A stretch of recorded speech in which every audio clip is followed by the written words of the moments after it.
Hello guys, in this tutorial you will learn how you can initiate or begin a new conversation on DeepSeek AI. So let us guide you through this. Alright guys, we're going to use the DeepSeek application on my desktop computer, for example, via the web application of DeepSeek. So I'm accessing it via Google Chrome, for instance. Make sure that you're logged into your account. And what you want to do next, guys, is simply click into New Chat in the top left corner, or simply use the shortcut Ctrl-J on your keyboard. That is going to open up that window here to the right. So here you can enter or type in your message. So I'm not going to type in anything. I'm just going to paste my already prepared prompt here. So you can ask DeepSeek AI questions, or you can ask it, for example, to help you prepare lists and so on and so forth, reports, analysis, and all of that. But the artificial intelligence here in DeepSeek AI can also analyze images and documents you upload, but that is something we cover in a separate tutorial. So once you have entered your prompt, guys, simply press enter or click into this button here.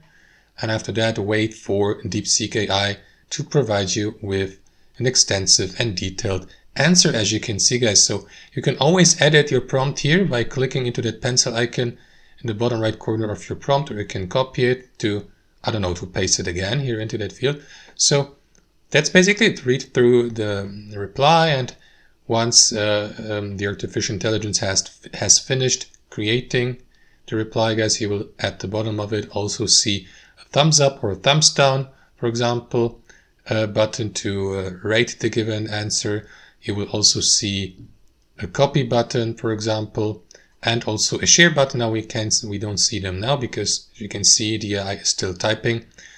But that's basically it, guys. So that's how you enter, or that's how you start conversations. Of course, you can always reply to replies provided by the artificial intelligence by clicking into Message DeepSeek here and simply type in your next question. That way, simply continue your conversation. You will see your current conversation listed here to the left. So it will be named New Chat, but the artificial intelligence will provide, there you go, will provide a name for the given conversation based on the topic. And there you go, there are these buttons, regenerate. So if you're not content with the replies quality, you may click into that button, and the artificial intelligence will after that provide a new reply. And that's basically it, guys. So that's how you do it. Thanks for watching, and I'll see you next time.